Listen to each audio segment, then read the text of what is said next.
Hello friends, कैसे हो आप सभी का स्वागत है साइंस सीरीज में। जैसे कि इसके पिछले वीडियोस में राजस्थान पुलिस के पेपर में पूछे गए जो क्वेश्चंस थे साइंस के, उसको हमने यहां से डिस्कस किया था। उसी अनुसार सीरीज को आगे बढ़ाते हैं। जैसे कि देखते हैं कि आज यहां से क्वेश्चन नंबर 11 से है। इसके पिछले 10 क्वेश्चन थे, वो हमने इसके पिछले वीडियोस में, आप लोग कंटिन्यू जुड़े होंगे तो आप लोगों ने सीखा था वहां से। चलिए आज शुरू करते हैं यहां से। जैसा कि हमें क्वेश्चंस में दिया गया है, निम्न में से कौन सी वास्तविक मछली है। चार हमें ऑप्शन दिए गए हैं। इन चारों ऑप्शनों में हमें बताना था कि दिए गए जो ऑप्शन है उनमें से कौन सी वास्तविक मछली होती है या कौन सी वास्तविक मछली नहीं होती है। इस प्रकार का यदि ज्ञान हमें था तो क्वेश्चंस का सही विकल्प हम चुनाव कर ही सकते थे। और दोस्तों आप लोगों को पता है, यहां से दिख ही रहा है कि इस प्रकार का जो क्वेश्चन है आपको राजस्थान पुलिस 2013 के पेपर में पूछा गया है। आगामी पेपर राजस्थान पुलिस का होने वाला है, उसमें भी इसी प्रकार के क्वेश्चंस आप लोगों को पूछे जाएंगे। तो आप रोजाना मेरे साथ इस क्लास में जुड़े रहिएगा। जैसा कि हमें पूछा गया है तारा मछली, वेल मछली, झींगा मछली और डोग मछली। इसमें देखो एक ऑप्शन तो आपको देखते ही काटना था, वेल मछली। वेल जो मछली होती है मछली का प्रकार नहीं होता है, ये स्तनधारी होता है। क्या होता है? स्तनधारी होती है। बाकी तारा मछली भी क्या नहीं होती है, वास्तविक मछली नहीं होती है। झींगा मछली भी नहीं होती है। वास्तविक जो मछली का जो प्रकार होता है वो कौन होता है? डोग जो मछली होती है वो वास्तविक मछली का प्रकार ही होता है। तो सही विकल्प हमें बताना था, यहां से डी विकल्प का सही विकल्प आप लोगों को यहां से चुनाव करना था। चले दोस्त, इसी प्रकार देखते हैं नेक्स्ट अगले क्वेश्चन को। जैसे कि अगले क्वेश्चन में हमें पूछा गया है, निम्नलिखित में से किस विटामिन की कमी के कारण रतौंधी नामक रोग होता है। रतौंधी नामक रोग के बारे में पूछा गया। इसके पीछे यदि आप राजस्थान पुलिस के यदि पिछले पेपरों के आधार पर यदि आप प्रिपरेशन करते होंगे तो आपने देखा होगा जितने भी पिछले पेपर लगे हुए हैं, सभी पिछले जो पेपरों में आपको विटामिन से एक क्वेश्चन तो आपको पर पेपर देखने को मिल ही जाता होगा। जैसे इसके पिछले वीडियोस में भी हम कुछ विटामिनों के बारे में बात की थी, उसकी कमी से होने वाले रोग के बारे में भी बात की थी। जैसा कि ये क्वेश्चन आपके सामने जो है वो 2020 में आप लोगों को पूछा गया था, और पूछा था रतौंधी नामक रोग किससे होता है। देखते हैं विटामिन जो बी होता है, इस विटामिन बी की कमी से जो रोग होता है वो दोस्त होता है कौन सा? बेरी रोग होता है। कौन सा रोग होता है? बेरी रोग होता है। विटामिन सी के बारे में बात करें तो विटामिन सी की कमी से होने वाला जो रोग होता है वो रोग होता है कौन सा? स्कर्वी रोग होता है। कौन सा रोग होता है? स्कर्वी रोग होता है। इसके आगे बात करें विटामिन ए की, तो विटामिन ए की कमी से जो होने वाला जो रोग होता है वो रोग होता है कौन सा? रतौंधी। कौन सा होता है? रतौंधी, जिसे रात्रि अंधापन भी कहा जाता है। और विटामिन जो ए होता है, इस विटामिन ए का सीधा संबंध हमारे शरीर के जिस अंग से होता है वो होता है दोस्त क्या? आंख होती है। क्या होती है? आंख होती है। तो विटामिन ए के बारे में कुछ इस प्रकार का आगामी एग्जाम में भी यदि क्वेश्चन देखने को मिले तो उसको आप लोग वहां से सही जवाब बता ही सकते हैं कि विटामिन ए की कमी से रोग होता है कौन सा? रतौंधी रोग होता है। और ये जो रतौंधी रोग होता है या विटामिन जो ए होता है, जैसे इसकी कमी होती है तो हमारे शरीर के किस अंग को प्रभावित करता है? आंख को प्रभावित करता है। क्योंकि हमारे आंख में दो प्रकार की कोशिकाएं पाई जाती हैं। एक तो होती है कौन सी? शंकु कोशिका, शंकु सेल होती है, और एक होती है शलाका कोशिका। और ये जो विटामिन ए जो होता है ये शलाका कोशिका का निर्माण करने के लिए जिम्मेदार होता है। इस शलाका कोशिका में एक प्रोटीन पाया जाता है, रोडोप्सिन प्रोटीन। उस प्रोटीन के निर्माण के लिए जाना जाता है कौन? Vitamin A. और जैसे ही विटामिन ए की कमी होती है तो कौन सा रोग होता है? रतौंधी रोग, यानी कि रात्रि अंधापन, यानी कि रात में कुछ वस्तुओं को हम लोग नहीं देख पाते हैं, उसको कहते हैं कौन सा? रतौंधी रोग। यदि विटामिन डी की बात करें तो विटामिन डी की कमी से होने वाला जो रोग होता है वो होता है कौन सा? रिकेट्स रोग होता है। कौन सा रोग होता है? रिकेट्स। या बड़ों में यदि पूछा जाए तो बड़ों में होता है ओस्टियोमलेशिया। कौन सा रोग होता है? ओस्टियोमलेशिया होता है। ओस्टियोमलेशिया, ये ओस्टियोमलेशिया तो विटामिन डी की कमी से बड़ों में होने वाला रोग होता है। और रिकेट जो होता है ये रिकेट्स विटामिन डी की कमी से होने वाला रोग होता है, लेकिन किन में होता है? बच्चों में होता है। इस प्रकार आप यहां से रतौंधी के बारे में पूछा गया था तो बता सकते थे कि हमारा विकल्प यहां से सी विकल्प हमारा यहां से सही जवाब होता, तो बता ही सकते थे। बाकी अन्य के बारे में भी आप लोग यहां से कंटिन्यू जुड़े होंगे तो जाना होगा आपने। चलिए बढ़ते हैं अगले क्वेश्चन की तरफ। जैसा कि दिया गया है हमें, निम्न में से कौन सा कथन सही है? सही कथन का चुनाव करना था। 32 डिग्री फ़ारेनहाइट एवं 32 डिग्री सेल्सियस समान तापमान होते हैं। या फिर 32 डिग्री फ़ारेनहाइट 0 डिग्री सेंटीग्रेड समान तापमान होते हैं। कुछ इस प्रकार की बातें आप लोगों को यहां से जाननी थी। देखो, तापमान किसी भी एक इकाई को दूसरी इकाई में बदलने के लिए लेकिन वो तापमान की इकाई होनी चाहिए। तापमान को देखो सेंटीग्रेड में भी मापा जाता है, फ़ारेनहाइट में भी मापा जाता है और केल्विन में भी मापा जाता है। लेकिन तापमान की जो एसआई जो यूनिट होती है, एसआई जो इकाई होती है, एसआई इकाई क्या होती है? केल्विन होती है। और सेंटीग्रेड, फ़ारेनहाइट और केल्विन, इन तीनों में संबंध होता है ये वाला, C/5 बराबर F-32/9 और K-273/5 होता है। 273/5 होता है, ये होता है। यदि ये चीज आप लोगों को पता है तो तापमान की एक इकाई को दूसरी इकाई में आप लोग बदल सकते हैं। यानी कि किसी भी क्वेश्चंस में यदि आप लोगों को सेंटीग्रेड में मान दिया गया है तो उस मान को फ़ारेनहाइट में बदल सकते हैं इसके द्वारा, या फिर केल्विन में आप लोग बदल सकते हैं। इन तीनों में से किसी एक इकाई में आपके पास मान अवेलेबल है तो बाकी दोनों में आप इसका प्रयोग से बदल सकते हैं। और इसके देखो, पिछले वीडियो में भी हमने बात की थी कि जो पानी जो होता है, इस पानी का जो क्वथनांक बिंदु होता है, पानी का जो क्वथनांक बिंदु होता है, पानी का क्वथनांक बिंदु यदि आप लोगों को पूछा जाए परीक्षा में तो हमें बताना होता है 100 डिग्री सेंटीग्रेड। ये तो सेंटीग्रेड में पूछे तो सेंटीग्रेड में बताना है। और यदि इसी चीज को फ़ारेनहाइट में पूछा जाए तो फ़ारेनहाइट में होता है 212 डिग्री फ़ारेनहाइट होता है। और केल्विन में पूछा जाए तो केल्विन में होता है 373 केल्विन होता है। कितना होता है? 373 केल्विन होता है। यदि पानी के हिमांक के बारे में आप लोगों को पूछा जाए परीक्षा में, पानी का हिमांक बिंदु, तो पानी का हिमांक बिंदु होता है 0 डिग्री सेंटीग्रेड। यदि आपको फ़ारेनहाइट में पूछा जाए तो बताना होगा 32 डिग्री फ़ारेनहाइट। और यहां से केल्विन में पूछा जाए तो केल्विन में होता है 273 केल्विन होता है। एक बात मैंने और आप लोगों को यहां से बताई थी कि ये तीनों मान जो होते हैं ये आपस में बराबर होते हैं, लेकिन सिर्फ इनकी इकाइयां ही अलग अलग हैं। यहां सेंटीग्रेड इकाई का प्रयोग किया है, या फ़ारेनहाइट इकाई का प्रयोग किया है, और यहां केल्विन इकाई का प्रयोग किया गया है। बाकी तीनों की वैल्यू बराबर होती है। यानी किसी भी क्वेश्चन का जवाब 0 डिग्री सेंटीग्रेड बनता है तो वहां आपको 32 डिग्री फ़ारेनहाइट भी ऑप्शंस में मिल सकता है, क्योंकि ये दोनों बराबर होते हैं, बस इकाइयां ही अलग अलग होती हैं। 0 डिग्री सेंटीग्रेड का मान फ़ारेनहाइट में 32 डिग्री फ़ारेनहाइट के बराबर होता है और केल्विन में होता है 273 केल्विन के बराबर होता है। तो इस प्रकार का यदि आप लोगों ने सीखा था इसकी फर्स्ट वाले वीडियो में तो आप लोगों को ये क्वेश्चंस बहुत आसान था। चंद सेकंडों में इसका सवाल, आप ये जो सवाल आपको पूछा गया था इसका चंद सेकंड में ही आप जवाब दे सकते थे, क्योंकि यहां देखो बी ऑप्शन में हमारे पास अवेलेबल है कि 32 डिग्री फ़ारेनहाइट और 0 डिग्री सेंटीग्रेड का मान जो होता है ये समान होता है। बिल्कुल यहां से बी विकल्प हमारा यहां से सही जवाब होता।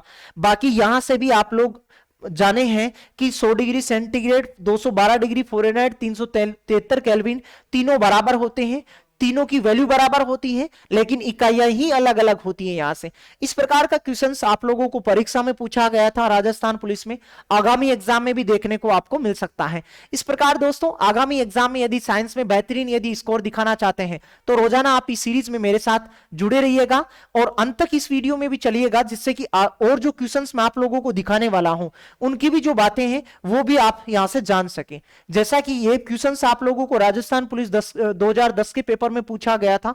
आसान सी बात ही थी कि निम्नलिखित में से कौन मिश्र धातु नहीं है। मिश्र धातु कहते हैं दो या दो से अधिक धातुओं का जो मिश्रण जो होता है उससे बनी हुई जो धातु होती है उसको हम कहते हैं क्या? मिश्र धातु कहते हैं। जैसे पीतल है, कांसा है और जर्मन सिल्वर है, ये तीनों की तीनों जो है ये मिश्र धातु हैं। पीतल, कांसा और जर्मन सिल्वर ये तीनों की तीनों मिश्र धातु हैं। बल्कि पारा जो होता है ये पारा एक धातु होती है। और जो भी आवर्त सारणी में जो आपके पास अवेलेबल 118 जो तत्व होते हैं उनमें यदि आप पारे को जानते थे तो बता ही सकते थे। आसान सी बात थी कि सी विकल्प हमारा यहां से सही जवाब होता है। पारा जो होता है इस पारे का प्रतीक चिन्ह होता है क्या?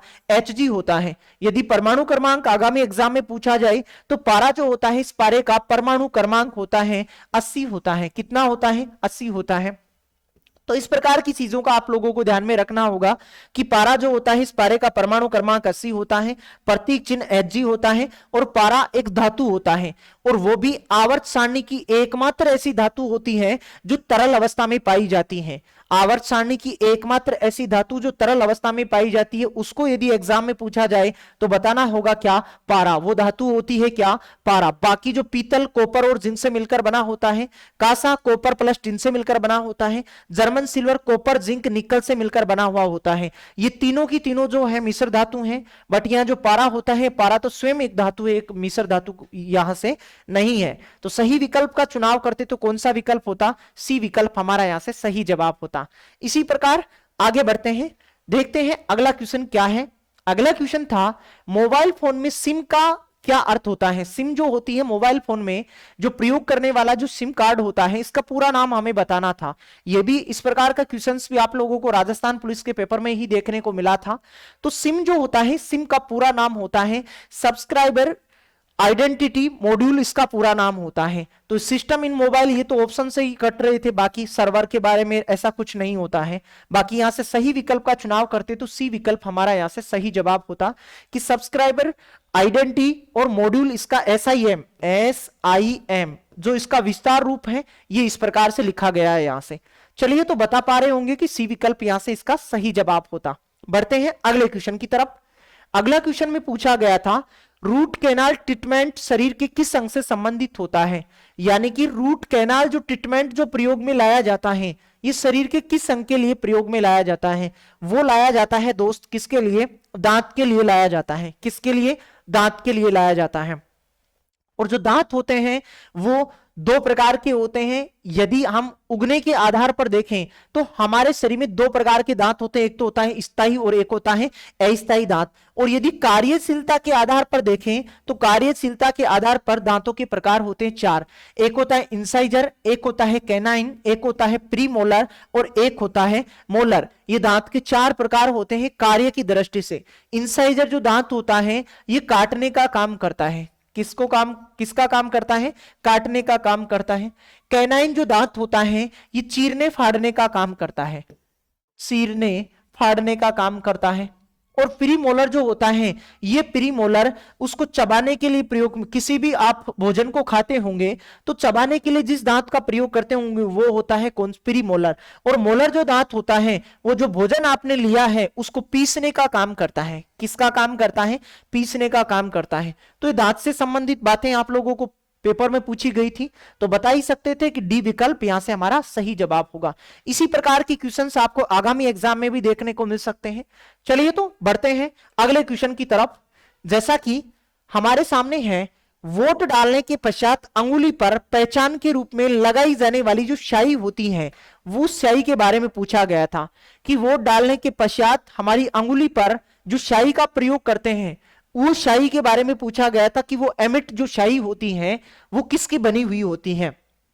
वो होती है कौन सी, सिल्वर जो आयोडाइड होता है उसकी बनी हुई होती है। सिल्वर आयोडाइड जो वोट डालने के पश्चात ब्लैक कलर की जो स्याही हमारे प्रयुक्त की जाती है नाखून पे, तो वो किसका प्रकार होता है, सिल्वर आयोडाइड का प्रकार होता है, उसी से मिलकर बनाई जाती है। इस प्रकार का क्वेश्चंस भी आपको पुलिस के पेपर में ही पूछा गया था। आगामी एग्जाम में भी कुछ इस प्रकार की बातें आप लोगों को देखने को मिल सकती हैं।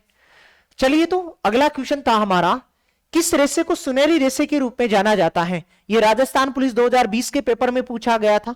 बताइएगा, देखें कि जो चार ऑप्शन हमारे सामने हैं, इन चार ऑप्शनों में बताना था कि सुनहरा जो रेसा होता है, सुनहरा रेसा किसको कहा जाता है। आसान सी बात थी कि सुनहरा जो रेसा है, ये सुनहरा रेसा कहा जाता है किसको, जूट को कहा जाता है। जूट जो होता है, जूट को सुनहरा रेसा कहा जाता है। तो बता सकते थे सी विकल्प हमारा यहां से सही जवाब होता। इसी प्रकार बढ़ते हैं दोस्त अगले क्वेश्चन की तरफ। अगला क्वेश्चन भी एक आसान सा क्वेश्चन था, सेंस के आधार पर ही आप लोग बता सकते थे। ये इस प्रकार का क्वेश्चन तो आपको कहीं भी पूछा जा सकता है कि निम्नलिखित में से कौन सा विसंगत है। मतलब अलग चार ऑप्शन जो दिए गए, इन चार ऑप्शनों में अलग को पहचानना था कि जो अलग ऑप्शन है उसको चुनाव करना था। मॉनिटर की बात करें, थर्मामीटर, सीपीयू और माउस। मॉनिटर, सीपीयू और माउस, ये तीनों के तीनों जो प्रकार होते हैं, ये तीनों किसके भाग होते हैं, ये तीनों भाग होते हैं कंप्यूटर के। किसके भाग होते हैं, कंप्यूटर के भाग होते हैं। बाकी जो थर्मामीटर होता है, ये मानव शरीर के तापमान को मेजर करने के लिए उपकरण जो होता है, उस उपकरण को हम लोग कहते हैं क्या, थर्मामीटर कहते हैं। क्या कहते हैं, थर्मामीटर कहा जाता है।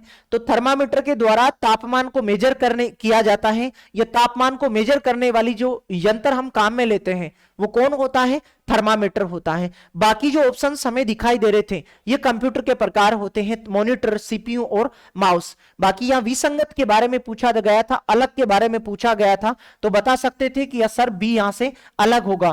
क्यों अलग होगा इसके बारे में भी आज हमने यहां से जान ही लिया है। इसी प्रकार दोस्त इस सीरीज के आज की जो अंतिम क्वेश्चन है उस पर हम चर्चा करते हैं यहां से, जैसा कि यह भी आपको राजस्थान पुलिस के पेपर में ही पूछा गया है। इस प्रकार रोजाना आप 8 बजे वाली इस क्लास में हम उन तमाम क्वेश्चनों के बारे में पढ़ेंगे जो पिछली परीक्षाओं में आप लोगों को पूछे गए हैं। जैसा कि दिया गया था, यदि माता और पिता दोनों का रक्त समूह ए बी हो तो बच्चे का संभावित रक्त समूह क्या होगा। बच्चे का संभावित रक्त बताना था हमें कि माता का रक्त वर्ग भी क्वेश्चंस में कहा गया है ए बी है, पिता के बारे में भी कहा गया है कि पिता का रक्त वर्ग भी क्या होगा, ए बी होगा। इनसे जो उत्पन्न होने वाली जो संतानें हैं उन संतान का क्या रक्त समूह हो सकता है या क्या नहीं हो सकता है, इसको इस प्रकार का जो क्वेश्चंस होता है उसको हम किस प्रकार से हैंडल करते हैं। देखो आपको जब एग्जाम में इस प्रकार का क्वेश्चंस आपको पूछा जाए तो आप लोगों को करना होता है 4 डब्बे बनाइएगा इस प्रकार से। इन 4 डब्बों में एक तरफ तो माता का रक्त वर्ग लिखिएगा और एक तरफ पिता का लिखिएगा। जिस तरफ भी तुम्हारा मन करता है उस तरफ लिखिएगा। जैसे पिता है, पिता का रक्त वर्ग ए और क्या है बी, इनको एक एक को लिखना होता है। माता का रक्त वर्ग इस तरफ लिख लीजिएगा, ए और बी होता है। अब क्या करना होगा, अभी जो ए है इस ए को क्रॉस करवाया तो हमारे पास बनता है क्या, ए बनता है। इस ए को बी से क्रॉस करवाया तो बनता है क्या, यहां ए बी बनता है। इसको इससे क्रॉस करवाया तो बनेगा क्या, बी ए बनेगा। इसको इससे क्रॉस करवाया तो बनेगा क्या, यहां बी बी बनेगा। अब देखो यहां से 4 चीजें आप लोगों को दिखाई दे रही होंगी। एक तो डब्बे में आया है ए ब्लड ग्रुप आया है, एक ए बी आया है, एक बी ए आया है और एक हमारे पास आया है क्या, डबल बी आया है। तो देखो ब्लड ग्रुप 4 ही होते हैं। एक तो होता है ए, एक होता है बी, एक होता है ओ और एक होता है कौन सा, ए बी होता है। अब देखो यहां से हमें इस वर्ड को काटना था। जो सेकंड चीज आ रही थी ना कि इस प्रकार का ब्लड ग्रुप नहीं होता है, डबल बी प्रकार का नहीं होता, लेकिन बी तो होता है। बाकी देखो बी ए भी नहीं होता, ए बी बेशक होता है, इस ए को यहां से काटना था। कई बार क्या है माता और पिता के रक्त वर्ग जैसे माना कि ए दिया जाता हमें, तो एक हमें मानना होता है जो इसके साथ जोड़े में काम में लेते हैं वो होता है ओ, और वो दूसरे नंबर पे यहां हमें क्रॉस करना पड़ता है। तो यहां इस बी को क्रॉस किया, यहां ए को क्रॉस किया, बाकी यहां भी हम किसको क्रॉस करते, ए को क्रॉस करते। तो यदि माता का रक्त वर्ग ए बी हो और पिता का रक्त वर्ग भी यदि ए बी हो तो उस पर उत्पन्न होने वाली संतान का ए रक्त वर्ग हो सकता है, ए बी हो सकता है, बी हो सकता है और क्या होगा, बी हो सकता है। यानी कि ए बी होगा, बी भी हो सकता है और ए बी भी रक्त वर्ग उनका हो सकता है यदि माता का और पिता का दोनों का रक्त वर्ग ए बी हो तो।